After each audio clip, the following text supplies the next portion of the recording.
Juan Kapitulo 6, versikulo 35. Si Jesus miingon kanila, "Ako mao ang pan nga naghatag sa kinabuhi. Ang muari kanako dili nagayod gutomon, ug ang mutuo kanako dili nagayod uhawon." Ang mga puno Pan sa kinabuhi. maglikon unta sa mong pagtuo ug gagakabi sa pagtuman sa imong mahal nga kasuguan. Ang Ginoo manaakan ninyo. Ebanghelyo sumala ni San Juan. Jesus miingon sa iyang mga tinun-an, "Sa dili madugay, di na ako ninyo hikitan. Patapos sa bubong panahon, makita na usab ako ninyo."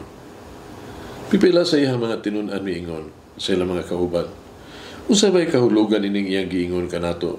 Sa dili madugay, di na ako ninyo hikitan. Apan tapos sa bubong panahon, makita na usab ako ninyo." Ug siya nag-ingon usab, "Kay moadto ako sa Amahan." Unsay kahulugan nining iyang giingon sa dili madugay? Nangutana sila. Wala tay hisabti ang iyang gisulti. Si Jesus nahibalo nga buot sila mangutana kaniya. Busa miingon siya kanila, "Miingon ako sa dili madugay, di na ako ninyo hikitan. Pagtapos ang ubong panahon, makita na usab ako ninyo." Kini ba ang inyong panagsultihan? Sultihan ko kamo, maghilak kamo o magbinatay, panmalipay ang kalibutan. Magguol kamo, apan mahimong kalipay ang inyong kaguol. Ang Ebanghelyo sa Ginoo. Pasalamati ang Ginoo, kay siya maayo, ang iyang gugma mulungtad hangtod sa kahangturan. Pasalamati ang Diyos sa tanang mga Diyos, ang iyang gugma malungtaron. Pasalamati ang Ginoo sa mga Ginoo, ang iyang gugma malungtaron.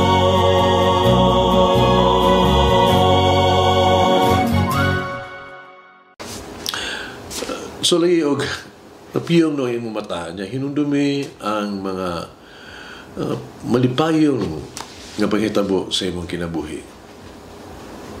Pila man niini ang temporaryo lumalabay lamang, ug pila man niini nga mulungtad lasting nga kalipay. Kasagaran ang lumalabay lamang mao kadto mga kalibutanong kalipay, material happiness, no? Party-party diha, lingaw-lingaw. Ang mulong ako tayo, mao kadto mga kabahin sa espirituhanong eksperyensya sama sa tuang itawag ito pagtagbo sa Diyos sa mga retreat recollection, no? Sa panahon bitaw nga matando itong kasing-kasing o niya mag-usab na tawag doon reconversion. Usa ka malungtaro ang epekto ni ini sa imong kinabuhi kung may mo na ma-experiencehan. Hinaot nga matagal taman gihapon nimo ang kalipay nga gihatag dinhi kanimo. Ang kalipay timailhan sa tuang relasyon sa Ginoo ug sa iyang gugma mo hinungdan sa tuang kalipay. Si Mother Teresa midugang nga ang kalipay usa ka timaan sa pagkahiusa sa Dios, sa presensya sa Dios atong kinabuhi. Ang Ebanghelyo karon naghisgot. Kaduha gyud, no? Pulong pa niya a little while sa gamayng panahon, no? Gisulti ni Jesus kini ngadto siyang disipulo. Ang mga nagtuon sa Biblia nagpatin-aw nga ang unang gitawag to gamay nga panahon, a little while, ingon nga waong iyang kamatayon, yeah? nga may tabo sa bubok nga panahon.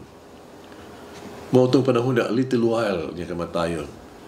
Ikaduha, no, nga a little while bubok nga panahon. Nagpasabot, humanis tulo ka adlaw, mabanhaw na siya, o nagpakita sa iya mga tinunan. A little while, namatay na siya, a little while, mabanhaw na siya. Kini ang ikaduha, gamay nga panahon. Magdala og malungtaron nga kalipay. Samtang ang kalibutan nagmaya sa makadiyot kuman sa unang gamay nga panahon, as if ang kalibutan ni daog, ang tinuod ng mga sumusunod ni Jesucristo nagmaya sa hingpit kaduhang gamay nga panahon sa iyang pagkabanhaw. Tugay sila nakasinati nga nagpabili na ang presensya sa Dios ni ining mangit-ngit nga kalibutan. Ato hangyoon ang Ginoo nga ato ang kalibutanon nga kaguol, mahimong malungtaron nga kalipay, pinagi sa kanunay nga anaa ang presensya sa Dios sa to ang kasing-kasing. Ulando nga kini, how do the sorrow and joys of life strengthen my faith in Jesus and the power of the Holy Spirit? Ang ito bang kaguol o kalipay ba sa kinabuhi ba? Pagkabalig-on ba ni no? Sa itong pagtuon ni Jesus diha sa gawam sa Espiritu Santo? In my life, what are the events that weaken by faith and hope in Jesus' promise for eternal life? Sa ko ang pagpuyo sa kinabuhi, unsa man, makapaluya sa akong pagtuo, pagsalig sa Dios, sa iyahang saad, sa tunhay kinabuhi. What are my interior feelings when Jesus tests me by His absence in my life? Sa may akong reaksyon, sa panahon nga, usahay akong matagantaman nga ang Ginoo wala sa kinabuhi. Magampo kita. Thank you, Lord, for the gift of time. Salamat, Ginoo, sa panahon. Unta, sa gamayng panahon sa kinabuhi, makahatag kong himaya sa imongan. Nga ako mapadayag sa tarang gutlo sa kinabuhi. A little while. Mamamere, inahan sa Diyos. Sustain me with your peace and patience. Gabayi ako, tunay kalina o pasensya. When halabas panahon nga ako magandang taman nga, wala ang Ginoo sa kasing-kasing. Ubani ako. Umulangin ang Diyos magagahom sa tanan, Amahan, Anak, ug Espiritu Santo. Amen. May the Lord of the divine mercy bless us all, heal us from all diseases and suffering. Ayun unta niya kita, tanang mga sakit na sa lawas o sa kalag, body and soul. In the name of the Father, the Son, and of the Holy Spirit. Jesus, I trust in you. Amen.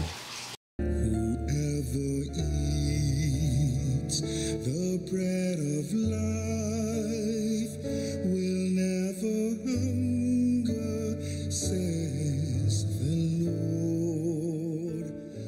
Kay galaan inyong nabati ang pagpaambit ug hamubong pamalandong sa pulong sa Dios, pinaagi sa tulumanon, pan sa kinabuhi, nga gidumala ni Monsignor Daddy Silva.